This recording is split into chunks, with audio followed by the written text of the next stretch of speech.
Hello बच्चों, क्या हाल चाल, कैसे हैं आप लोग? अच्छे हैं तो अच्छे रहिए, पढ़ते रहिए। आइए, आज का हमारा जो टॉपिक है BSPC PSCL अर्थात जूनियर अकाउंट क्लर्क। आपका जो प्रैक्टिस सेट करा रहे थे तो प्रैक्टिस सेट नंबर आज का है 6। ठीक है, कितना है प्रैक्टिस सेट? 6 का मतलब ये हो गया कि लगभग आपको मैंने 300 क्वेश्चन प्रोवाइड कर दिया। 300 क्वेश्चन काफी होते हैं, और भी देखते हैं जो इंपॉर्टेंट होंगे वो भी प्रोवाइड कर देंगे। तो जल्दी से आप लोग लाइक का बटन दबा दीजिए और तैयार हो जाइए पढ़ने के लिए। ठीक है, और वीडियो को अपने फ्रेंडों में शेयर भी कर दीजिएगा। तो आइए स्टार्ट करते हैं, टाइम इधर उधर क्या वेस्ट किया जाए। सीधे से हमारा है BSPHCL जूनियर अकाउंटेंट क्लर्क, और प्रैक्टिस सेट नंबर हमारा जो दिया गया है वो प्रैक्टिस सेट नंबर है 6।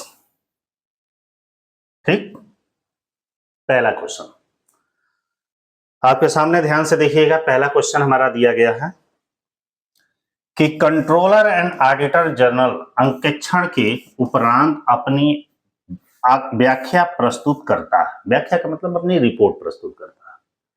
मतलब कंट्रोलर एंड ऑडिटर जनरल, ठीक ना, अंकेक्षण के उपरांत मतलब जो कैग होता है, chief controller and auditor general, वो अपना ऑडिट करने के बाद से कह रहा है कि रिपोर्ट किसको प्रस्तुत करता है।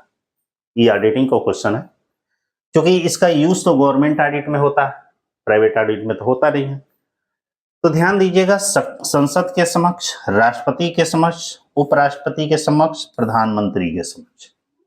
सोच के बताइए इनमें से किनके समक्ष वो अपनी रिपोर्ट प्रस्तुत करेगा। तो भाई वो संसद के सम्मुख अपनी रिपोर्ट प्रस्तुत करता है। आंसर नंबर आपका 1 सही है। ओके, अगले क्वेश्चन पे बढ़ते हैं। एक चीज और भी है, मेरे साथ आप लोग भी सॉल्व करते जाइएगा। और दूसरी चीज, बहुत सारे क्वेश्चंस इसमें नॉर्मल क्वेश्चन होंगे, कुछ हार्ड होंगे।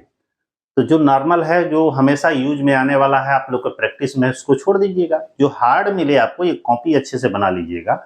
जितने भी डिफिकल्ट क्वेश्चंस है उसको अपने नोटबुक पे लिख लीजिएगा। क्या पता है कि उसमें से एक आध दो चार क्वेश्चन जो भी है मिल जाए। आगे बढ़ते हैं। यदि कोई फर्म अस्थायी पूंजी पद्धति अपनाती है तो फर्म की पुस्तकों में साझेदार के खाते खोले जाते हैं।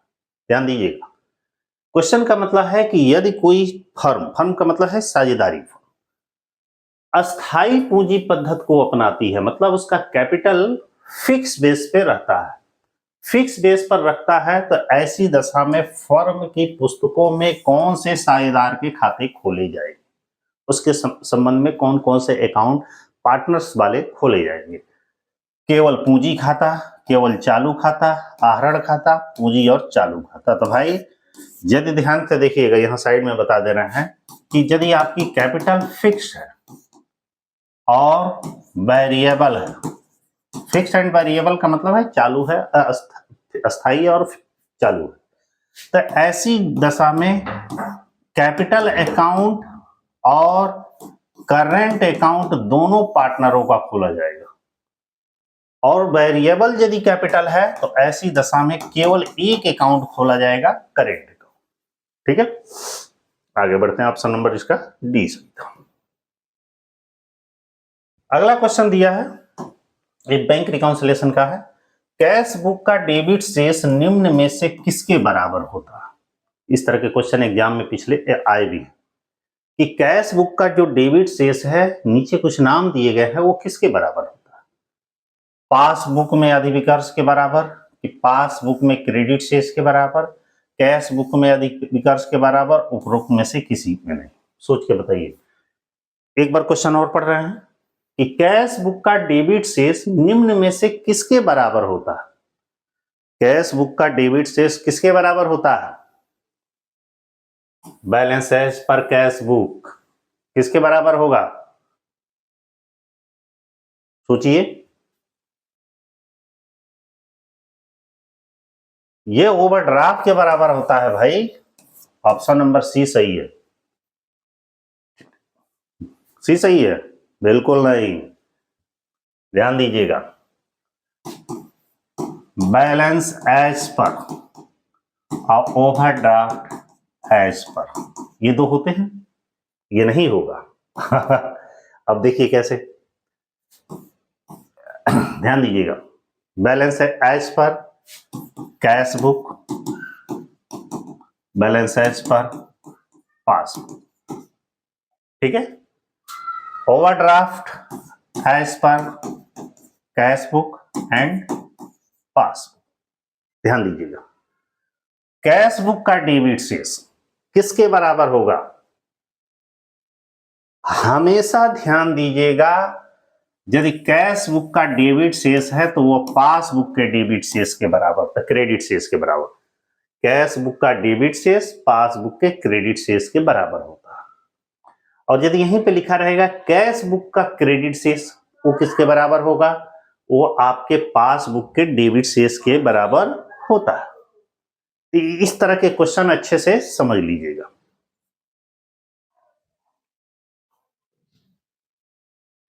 अगला क्वेश्चन, प्रत्यक्ष व्यय निकालने का सूत्र बताइए। डायरेक्ट एक्सपेंसेज निकालने का सूत्र बताइए। प्रत्यक्ष सामग्री, प्रत्यक्ष मजदूरी, मूल लागत। क्या ये सही दिख रहा है? बिल्कुल गलत। प्रत्यक्ष सामग्री, प्रत्यक्ष मजदूरी माइनस मूल लागत, ये सही हो सकता था मगर मूल लागत पहले रहता और ये बाद में रहता। हमको तो नहीं लग रहा है ये सही है। अब आगे आइए, प्रत्यक्ष सामग्री, प्रत्यक्ष मजदूरी बिल्कुल नहीं, और उपरोक्त में से कोई नहीं, हमको तो यही लग रहा है। अब वो कैसे? ध्यान दीजिएगा, डायरेक्ट एक्सपेंसेस, डायरेक्ट मटेरियल पहले आप लिखिए, direct material, direct labour, direct expenses, मिलके क्या बनता है? Prime cost. क्या बनता है? Prime cast.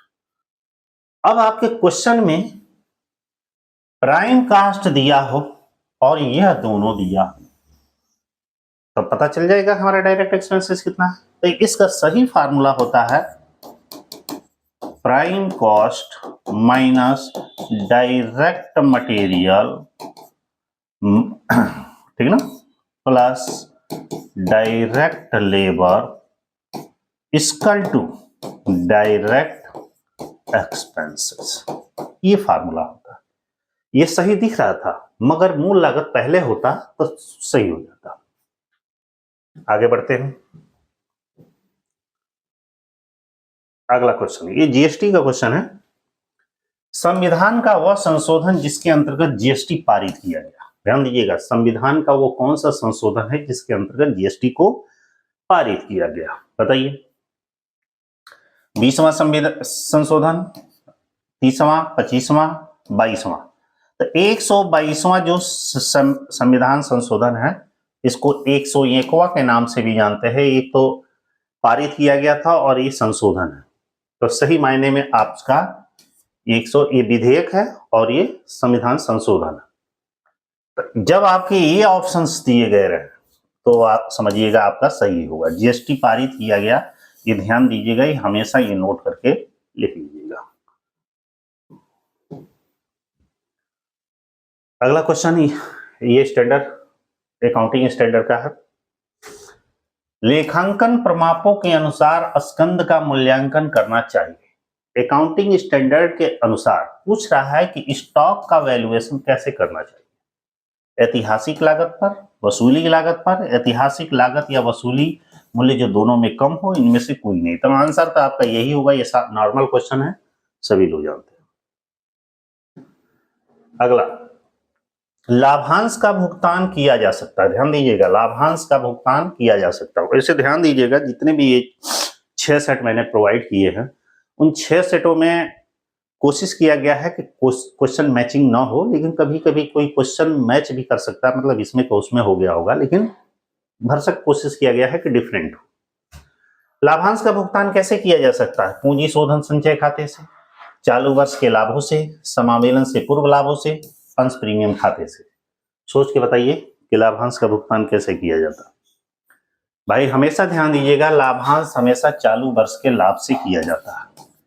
इस साल लाभ होगा तभी अपने शेयर होल्डर को पैसा डिविडेंड देंगे, नहीं होगा नहीं। अगला, सकल वेतन में से कटौती मिलती है, जैसे ग्रॉस सैलरी होता है, जैसे मान लीजिए कि हमारा बेसिक सैलरी है, इसके बाद जितने भी हमारे अलाउंसेस है वो है, जितने भी हमारे परक्यूजिट्स है ये है, इस सारे जोड़ देंगे तो हमारा ग्रॉस सैलरी होगा। अब इसमें से हम डिडक्शन घटाते हैं, डिडक्शन घटाने के बाद से जो आता है वो हमारी नेट सैलरी होती है, पढ़े होंगे। अब वहां पूछ रहा है कि ये जो डिडक्शन है, सकल वेतन में से कटौती मिलती है, मतलब इस ग्रॉस सैलरी में से कौन सी कटौती मिलती है? व्यवसाय कर भी मिलता है, जिसको नियोजन कर के नाम से भी जानते हैं, मनोरंजन कर की भी कटौती मिलती है, लेकिन ध्यान दीजिएगा ये केवल सरकारी कर्मचारी को मिलती है। स्टैंडर्ड कटौती भी मिलती है, 50,000 है। उपयुक्त सभी चारों ऑप्शन सही है। अगला क्वेश्चन, लेखांकन सूचना को निर्णय में आवश्यक बनाने वाला प्राथमिक गुण है। लेखांकन सूचना को निर्णय में आवश्यक बनाने वाला प्राथमिक गुण है। जो हमारी अकाउंटिंग इंफॉर्मेशन है उसके डिसीजन में कौन सा ऐसा प्राथमिक गुण है जो शामिल है? प्रासंगिक व पूर्वाग्रह मुक्ति, विश्वसनीयता या तुलनीयता और समरूपता, और इनमें से कोई। सोच के बताइए, बहुत ही अच्छा क्वेश्चन है। ये साफ दिख रहा है, विश्वसनीयता और तुलनीयता। अगला क्वेश्चन, नगद के अंतिम शेष के लिए बनाया जाता है।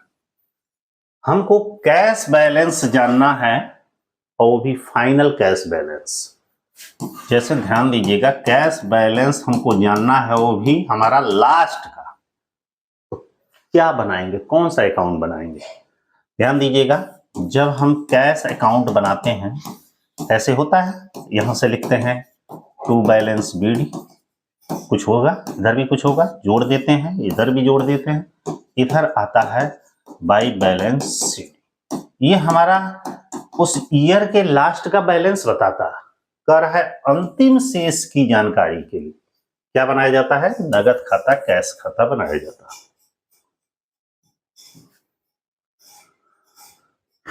ये सिंगल एंट्री सिस्टम का है। अपूर्ण अभिलेखन विधि में सामान्यतः खाते के प्रकार होते हैं। जो हम इनकम्प्लीटेड अकाउंट है, इसमें सामान्यतः खाते के प्रकार कौन कौन से हैं? भाई इस क्वेश्चन का तो आप आंसर बताएंगे। अब हिंट मैं दे रहा हूं, इसको काट दे रहे हैं, इसको काट दे रहे हैं, आंसर आपका इसी में छुपा हुआ है। कमेंट बॉक्स में कमेंट करके बताइएगा, और यदि उसके बाद भी कंफर्म ना हो तो बुक की स्टडी करिएगा, उसमें से आपको इन दोनों में से कोई एक आंसर मिल जाएगा। कुछ आप भी खोजिए, सब हमें नहीं पढ़ाएंगे।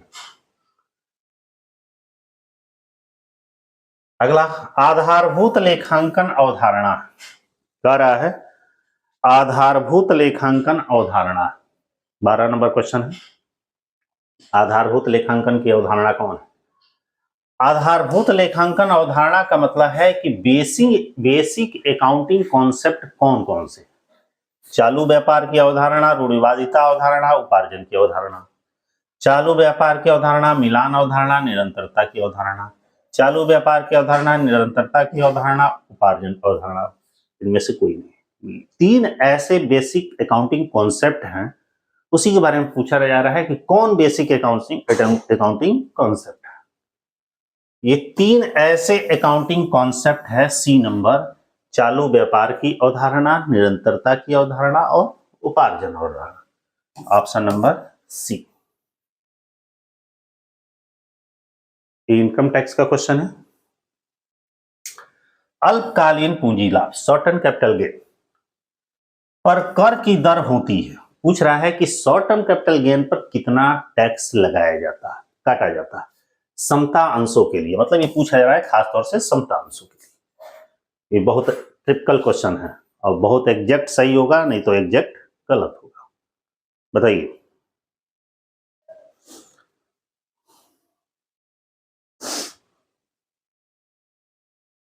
%15। अगला है, लेखांकन सूचनाओं के उपयोगकर्ताओं में शामिल है। जो अकाउंटिंग इंफॉर्मेशन के यूजर्स हैं वो कौन कौन से? अंशधारी गण है, सरकार है, लेनदार है, भाई सब है। ये बहुत सिंपल क्वेश्चन था। आप कोई और भी एग्जाम दे रहे हैं जिसमें कॉमर्स पूछा गया है और अकाउंटेंसी है, टैक्स है, तो उसके लिए भी ये काफी इंपॉर्टेंट। अगला, परिषद में निर्णय हेतु कितने बहुमत की आवश्यकता होती है?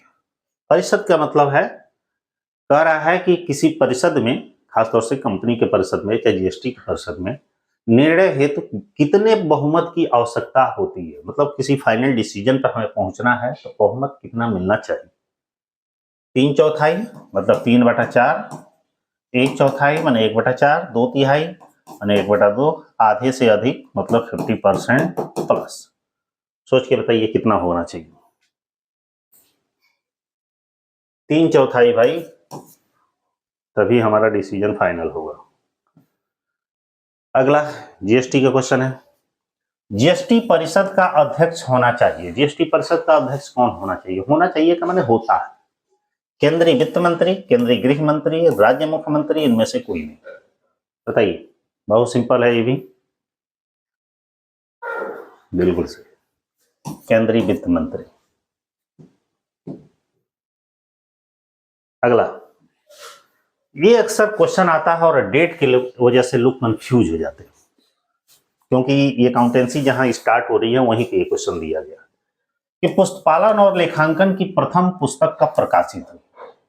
मतलब जो पुस्तपालन और लेखांकन के जो जनक हैं लुकास पैस्काली, तो उन्होंने एक पुस्तक लिखी थी डी कंप्यूटरी स्क्रिप्ट्स के नाम से। पूछा गया है वो कब प्रकाशित हुई? 1494, 1594, 1694 और 1294। भाई जब उन्होंने आविष्कार किया तभी ना हुआ 1494। ये भी इनकम टैक्स का क्वेश्चन है कि धारा 80 डीडी के अंतर्गत निःशक्तता के संबंध में स्वीकृत कटौती की राशि कितनी है?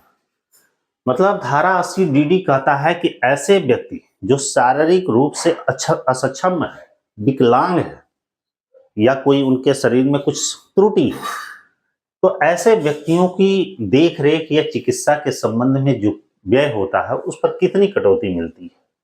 50,000, 0, 75,000 और वास्तविक। ध्यान दीजिएगा, धारा 80 जो डीडी कहता है इस पर आपका 75,000 रुपया, लेकिन ये कब? जब आंशिक होगा तब, क्योंकि क्वेश्चन में कहीं ऐसा उल्लेख किया नहीं गया। लेकिन सपोज करिए कि वो पूर्ण निःशक्त है, पूर्ण क्या है? निःशक्त, तो ऐसी दशा में 1,25,000 तक उसको डिडक्शन मिलता है।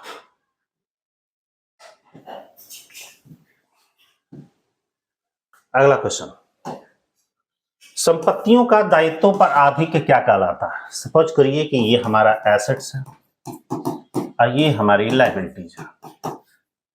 लायबिलिटीज कम, एसेट्स ज्यादा। फॉर एग्जांपल लायबिलिटीज हमारी 10,000 है और ये हमारा 12,000। जो ये 2,000 आएगा ये क्या कहलाएगा? ये कैपिटल कहलाएगा, कैपिटल, क्योंकि फार्मूला आपको बताए थे, देखिए कहीं दिया है, पूंजी। ये भी क्वेश्चन कई बार आता है। एक मिनट,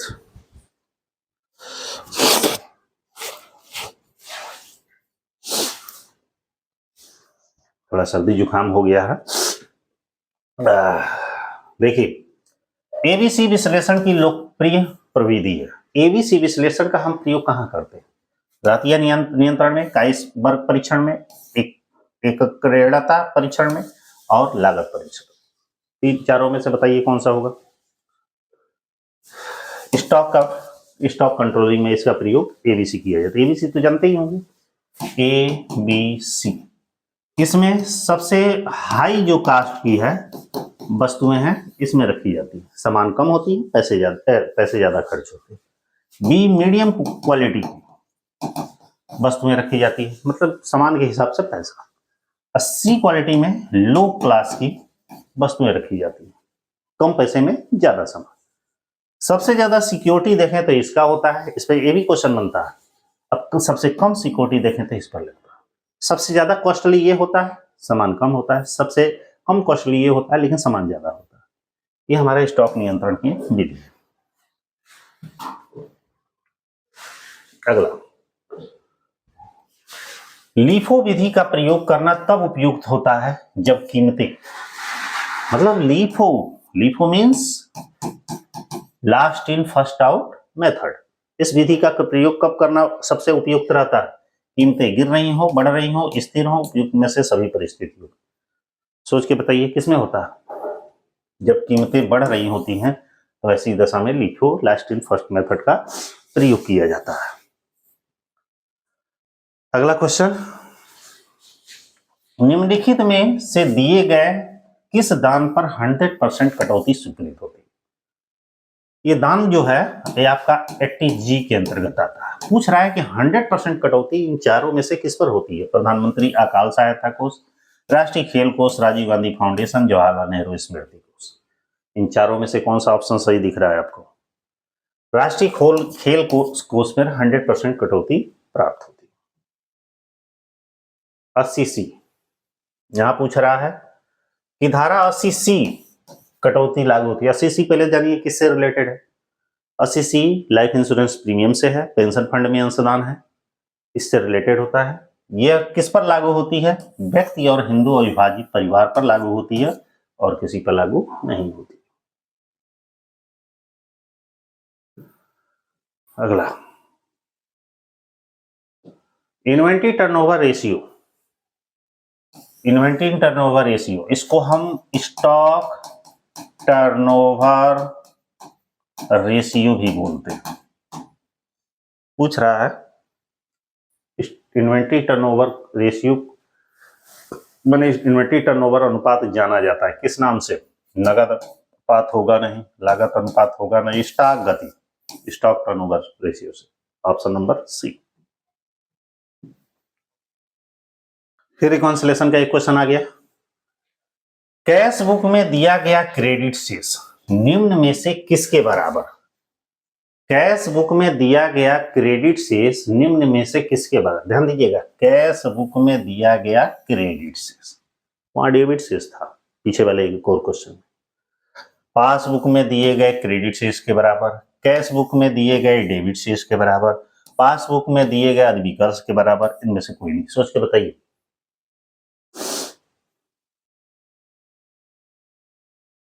कैश बुक का क्रेडिट शेष पासबुक में दिए गए ओवरड्राफ्ट के बराबर होता है।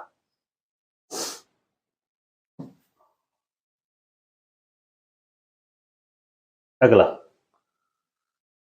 जीएसटी नेटवर्क की स्थापना निम्नलिखित उद्देश्यों के लिए की गई। जीएसटी नेटवर्क की स्थापना किस उद्देश्य से की गई? जीएसटी के क्रियान्वयन के लिए, सूचना तकनीकी आधारभूत सुविधाएं के लिए, राज्यों के मध्य विवादों के निराकरण के लिए, माल सेवाओं के हार्मोनाइज्ड राष्ट्रीय बाजार स्थापना में सुविधा प्रदायक के लिए, उपयुक्त में से कोई नहीं। इन चारों ऑप्शन में से जीएसटी नेटवर्क की स्थापना किस पर्पस से की गई बताइए। पहला ही ऑप्शन सही है, जीएसटी के क्रियान्वयन के लिए, मतलब जीएसटी को कैसे व्यापारी एक्सेप्ट करेंगे, कैसे अपना उस पर सेल परचेज का डिटेल देंगे, कितना किस प्रकार टैक्स देंगे, इस प्रकार के लिए इस टेक्नोलॉजी का डेवलपमेंट किया गया।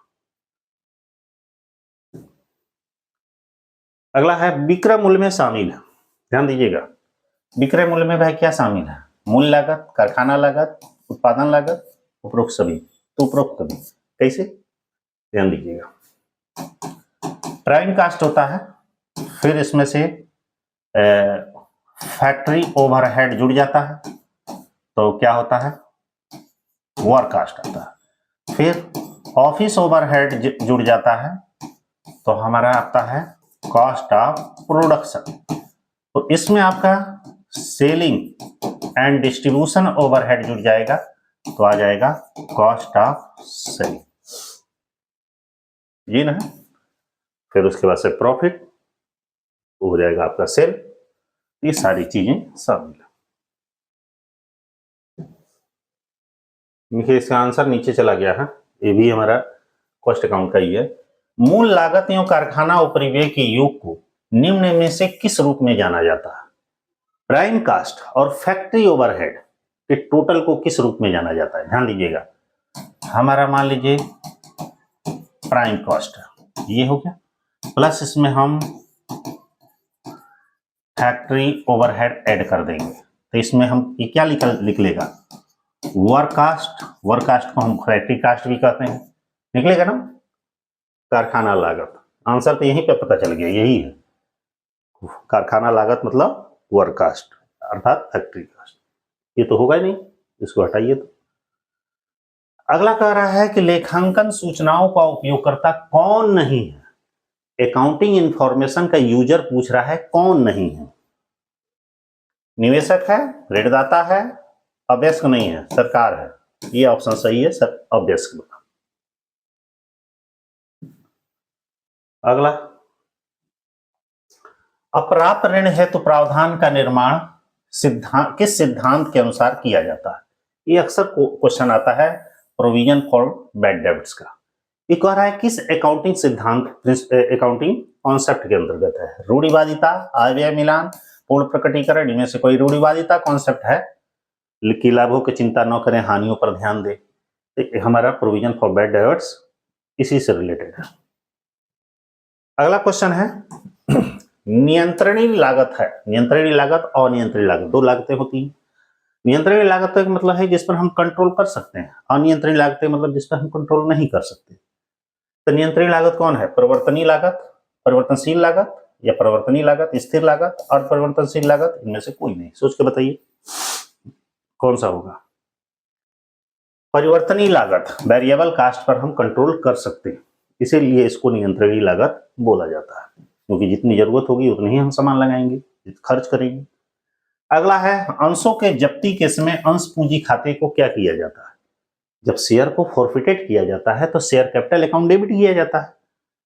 तो कैसे डेबिट किया जाता है? डेबिट तो बताइए दिए हैं, जब्त किए गए अंशों को अंकित मूल्य से डेबिट किया जाएगा? नहीं, डेबिट तो किया जाएगा मगर अंकित मूल्य से नहीं, इससे नहीं किया जाएगा, ये गलत है। जब्त किए गए अंशों को प्राप्त रकम से डेबिट किया जाएगा? डेबिट तो किया जाएगा लेकिन प्राप्त रकम से डेबिट नहीं किया जाएगा। मांगी गई रकम से डेबिट किया जाएगा, बिल्कुल सही, मांगी गई रकम से डेबिट किया जाएगा, ऑप्शन नंबर सी।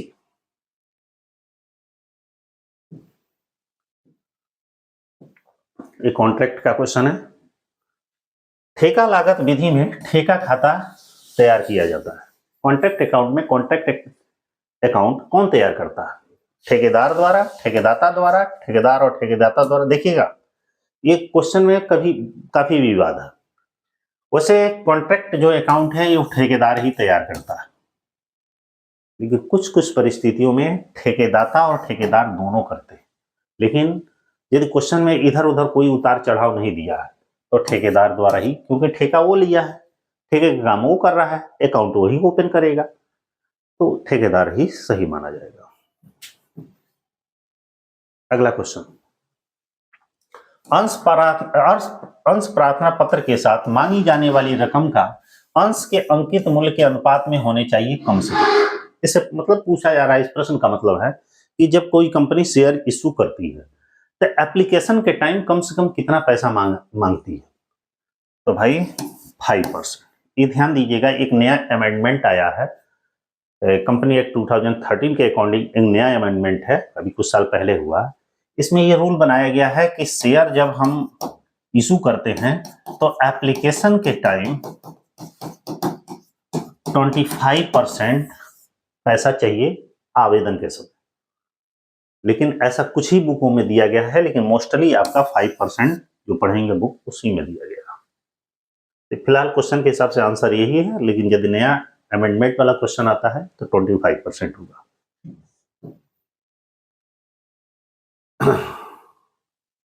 जीएसटी का क्वेश्चन है कि जीएसटी नेटवर्क के कार्यों में शामिल है। जीएसटी नेटवर्क कौन सा कार्य करता है? पंजीयन की सुविधा प्रदान करता है, बिल्कुल सही है कि भाई जितने भी हमारे ग्राहक हैं, व्यापारी हैं, उनका रजिस्ट्रेशन करता है। आईजीएसटी की गणना के लिए सेटलमेंट करता है, बिल्कुल सही है। बैंकिंग नेटवर्क के साथ जुड़कर भुगतान विवरणों का मिलान करता है, बिल्कुल बैंकिंग के साथ जुड़कर काम करता है। उपयुक्त सभी, ये सारे काम जीएसटी नेटवर्क हमारा करता है। ये भी रिकॉन्सिलेशन का क्वेश्चन आ गया। पासबुक का क्रेडिट पक्ष में प्रविष्टि क्या बताती है? इसका मतलब बैंक के पासबुक का जो क्रेडिट साइड है उसमें यदि हम एंट्री करते हैं तो क्या बताती है? नगद चेक बैंक में जमा, व्यक्तिगत व्यय, नगद आहरण, व्यवसायी व्यय, इनमें से क्या बताती है? सोच के बताइएगा, बड़ा अच्छा टिपिकल क्वेश्चन। पासबुक का क्रेडिट शेष ये बताता है कि हमारा नगद या चेक बैंक में जमा हुआ, ठीक है, पासबुक। अगला क्वेश्चन, लागत मूल्य पर अस्थायी संपत्तियों का अभिलेखन पालन करने का विश्वास दिलाता है। मतलब लागत मूल्य पर, मतलब किसी संपत्ति का लागत मूल्य पर जब वैल्यूएशन किया जाता है या लिखा जाता है, ये किस चीज का विश्वास दिलाता है? कहने का मतलब ये कौन सा कॉन्सेप्ट है? रूढ़िवादिता की अवधारणा, हमको तो नहीं लग रहा है ये है, और देखते हैं क्या आंसर है। यहां दिया है लागत की अवधारणा, चालू व्यापार तो होगा नहीं, ये होगा नहीं, ये लागत की अवधारणा, ठीक है। परिवर्तनशील लागत का पूछ रहा है, उदाहरण है। वेरिएबल कास्ट का कौन सा उदाहरण है? प्रत्यक्ष सामग्री लागत है, ये है। किराया कर दर, पूंजी पर ब्याज, बताइए कौन सा होगा? परिवर्तनशील लागत का उदाहरण कौन कौन सा है? सही उदाहरण पहला ही है, डायरेक्ट मटेरियल, यही हमारा वेरिएबल कास्ट है। ये जो किराया है ये फिक्स होता है, कैपिटल पर ब्याज फिक्स होता है। ये इनकम टैक्स का क्वेश्चन फिर आ गया। आयकर की किस धारा के अंतर्गत प्रधानमंत्री को राष्ट्रीय सहायता कोष में दिया गया दान 100% कुल आय में से घटता है? ध्यान दीजिएगा, पूछ रहा है कि इनकम टैक्स के किस सेक्शन के अंतर्गत प्रधानमंत्री को राष्ट्रीय सहायता कोष में यदि दान दे रहे हैं तो पूरा 100% उसके टोटल इनकम में से कम हो जाएगा। दान कोई भी हो वो धारा 80G के अंतर्गत आता है, ठीक है। Option number B. 40 number question कह रहा है, कुल परिवर्तनीय लागत में वृद्धि का कारण, मतलब कह रहा है टोटल वेरिएबल कॉस्ट में वृद्धि होने का क्या कारण है? विक्रय में वृद्धि होना, स्थिर लागत में वृद्धि होना, उत्पादन में वृद्धि होना, इनमें से कोई नहीं। सोचिए, बताइए थोड़ा सा कौन सा होगा?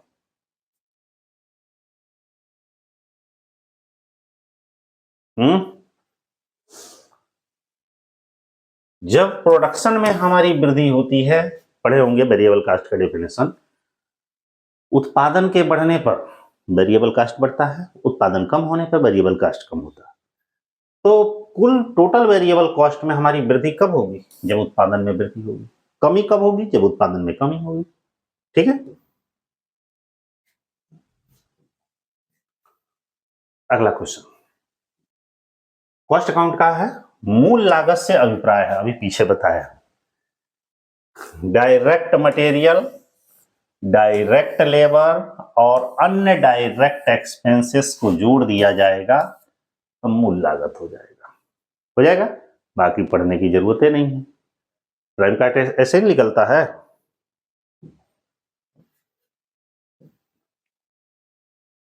अगला है क्वेश्चन,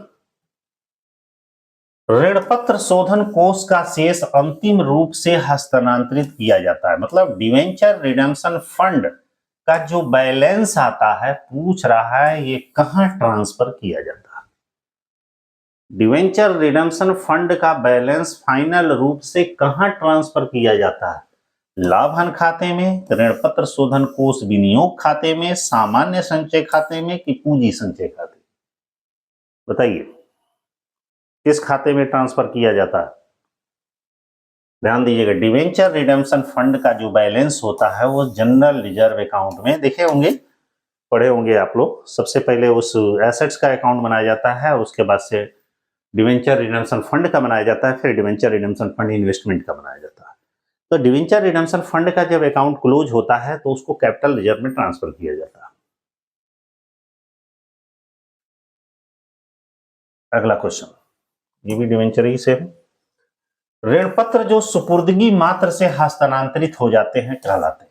मतलब डिवेंचर कई प्रकार के होते हैं, तो कुछ डिवेंचर ऐसे होते हैं जो केवल सुपुर्दगी मात्र होते हैं, मतलब शीघ्र भुगतान के लिए, तुरंत समझिए कि वो एक तरह से वाहक होते हैं। वाहक का मतलब है जिसको नग्न ऋण पत्र भी कहा जाता है, तुरंत परिवर्तनीय होते हैं। तो ये कौन सा ऋण पत्र है? क्या दिया है? वाहक ऋण पत्र। वाहक ऋण पत्र को नग्न ऋण पत्र, खुला ऋण पत्र, ठीक ना, कई नामों से जाना जाता है। अब यहां पे क्वेश्चन है, डिवेंचर मैंने ऋण पत्र के प्रतिफल, ऋण पत्र का प्रतिफल है, मतलब जब हम किसी कंपनी का डिवेंचर खरीदते हैं तो उसके बदले में क्या मिलता है? ब्याज। यदि वहीं शेयर खरीदेंगे तो क्या मिलेगा? लाभांश। तो यहां क्या मिलेगा आपको? एक निश्चित दर से, वो भी ध्यान दीजिएगा, निश्चित दर से ब्याज मिलेगा। लाभांश निश्चित नहीं होता लेकिन ब्याज निश्चित होता है। ये देखिए अच्छा क्वेश्चन आ रहा है, कह रहा है स्कंद के मूल्यांकन के संबंध में लेखांकन प्रमाण है। मतलब कि जब हम स्टॉक का वैल्यूएशन करते हैं तो स्टॉक का वैल्यूएशन की बात किस अकाउंटिंग स्टैंडर्ड में की गई? Accounting standard 2, accounting standard 5, accounting standard 6, इनमें से कोई नहीं। सोच के बताइए किस में की गई? अकाउंटिंग स्टैंडर्ड 2 में की गई है स्कंद का मूल्यांकन। एक छोटा सा न्यूमेरिकल है, बहुत छोटा है। एक कंपनी 100 रुपये ले प्रत्येक 1,12% ऋण पत्रों को निर्मित किया। ध्यान दीजिएगा, कहने का मतलब है कि मान लीजिए कि ये आपकी कंपनी और इसके पास 1,00,000 के debenture, 12% debenture at the rate इसका 100 है ईच। मतलब 1,00,000, 12% जो लिखा है वो नाम है डिवेंचर का, 12% डिवेंचर 1,00,000 है एक आदमी के पास। एक डिवेंचर का रेट है 100 रुपया। आगे क्या कह रहा है? निर्मित किया। ऋण पत्रों पर ब्याज की राशि क्या होगी? अब कह रहा है इस डिवेंचर पर ब्याज की राशि क्या होगी? तो ध्यान दीजिएगा कि जो हमारे डिवेंचर्स है, डिवेंचर की संख्या 1,00,000 मल्टीप्लाई, एक डिवेंचर का रेट 100 रुपया है, तो मल्टीप्लाई करेंगे 10 ना, 5 जीरो और 2 जीरो और बढ़ा देंगे, ये यहां हो जाएगा, यहां हो जाएगा, यहाँ इतना हुआ, कितना हुआ? लगभग 1 करोड़। इकाई, दहाई, सैकड़ा, हजार, 10,000, लाख, 10 लाख, करोड़, 1 करोड़। इसमें मल्टीप्लाई कर देंगे 12 का, क्योंकि जो ये रेट डिवेंचर के आगे परसेंटेज दिया रहता है वो इंटरेस्ट का रेट होता है। अब इससे काट देंगे, कितना आ जाएगा? 12। देख लेंगे कितना जीरो है, 1 2 3 4 5, इतना जीरो है, ठीक ना? कितना हो जाएगा? 12 लाख कह दिया। ये देखिए 12 लाख आप लोग का इंटरेस्ट हो जाएगा। समझ गए? अगला है, ये लॉटरी का दिया है, इनकम टैक्स का है। लॉटरी पर निम्न दर से कर लगता है। लॉटरी पर पूछा कह रहा है, यदि मान लीजिए आप ही लॉटरी खेल रहे हैं, पैसा कुछ जीते तो गवर्नमेंट उस पर टैक्स लेगी। वही पूछा जा रहा है कितना परसेंट टैक्स लेगी? तो भाई लॉटरी पर 30% के रेट से टैक्स लगाया जाता है। फिर आगे बढ़ते हैं, यहां देखिएगा थोड़ा बड़ा क्वेश्चन है ये। अंश प्रीमियम की राशि का उपयोग नहीं किया जा सकता। मतलब जो हम शेयर को प्रीमियम पर इशू करते हैं तो उस प्रीमियम की राशि का उपयोग किन कार्यों के लिए नहीं कर सकते, ये आपको बताना है, ठीक है? बोनस अंशों के निर्गमन के लिए, भाई बोनस अंशों के निर्गमन के लिए प्रीमियम का उपयोग किया जाता है। प्रारंभिक व्ययों को अपलिखित करने के लिए इसके लिए भी प्रीमियम का प्रयोग किया जाता है। ऋण पत्रों के निर्गमन पर कटौती को अपलिखित करने के लिए, भाई इसके लिए भी प्रीमियम को इशू किया जाता है। अंशधारियों को नगद लाभांश देने के लिए, इसके लिए नहीं किया जाता। अंशधारियों को लाभांश देने के लिए प्रीमियम का प्रयोग नहीं किया जाता। Option number D. यहां देखिएगा जीएसटी का एक क्वेश्चन आया। जीएसटी में लगभग कितने टैक्सों को समाहित किया गया? जो जीएसटी जब बना तो जैसे पहले देश में बहुत सारे इनडायरेक्ट टैक्स लगाए जाते थे, तो सरकार ने सोचा कि भाई सबके लिए अलग आदमी रखना पड़ेगा, झमेला रहेगा, कोई ये टैक्स देगा, कोई वो टैक्स देगा, दिक्कतें होंगी। उसके लिए सबको कन्वर्ट करके एक टैक्स बना दिया, मर्ज कर दिया गया, जिसका नाम रख दिया गया GST, goods and service tax. पहले गुड्स टैक्स अलग था, सर्विस टैक्स अलग था, अब मर्ज कर दिया गया। तो जब मर्ज किया गया तब बहुत सारे टैक्सों को उसमें इंक्लूड किया गया। तो पूछ रहा है कितने टैक्सों को समाहित किया गया। 17 टैक्स 23 अधिभार, 5 टैक्स 5 अधिभार, 25 टैक्स 23 अधिभार, 17 टैक्स 2 अधिभार। क्या आंसर सही है? 17 टैक्स और 23 अधिभारों को शामिल किया गया। और लास्ट 50वां क्वेश्चन आपका है यहां, बैंक में नहीं जी, और नीचे होगा ये, कह रहे हैं कहां से कट गया। पासबुक का डेबिट पक्ष में प्रविष्टि किस बात का घोतक है? ध्यान दीजिएगा, यदि पासबुक के डेबिट पक्ष में हम कोई एंट्री करते हैं तो किस बात का वो घोतक है, किस बात की जानकारी देता है? बैंक में नगद चेक जमा, नगद आहरण, व्यक्तिगत व्यय, व्यवसायिक। सोच के बताइए। पासबुक का जो डेबिट शेष में कोई एंट्री करते हैं वो इस बात की जानकारी देता है कि उसमें नगद आहरण हुआ है, ऑप्शन नंबर। तो इस तरह कुल मिला के आपके 50 क्वेश्चन प्रैक्टिस सेट 6 कंप्लीट हो गया। अच्छे से पढ़िए, जो जो क्वेश्चन आप पढ़ते जा रहे हैं बहुत सारे क्वेश्चनों के बारे में आपको जानकारी होगी, कुछ क्वेश्चनों के बाद नहीं होगी। तो जो क्वेश्चन आपको कठिन दिखते हैं, जो कहीं आपको नहीं मिले हैं, तो उसको नोट कर लीजिएगा डेली बाई डेली के प्रैक्टिस सेट में, ठीक है ना। बाकी जैसे आप पढ़ रहे हैं पढ़ते रहिएगा, बहुत सारे मैंने वीडियो अपलोड भी कर दिया है जूनियर अकाउंटेंट क्लर्क के लिए, आप लोग लगातार पढ़ते रहिए। ऑल द बेस्ट, फिर मिलते हैं, बाय।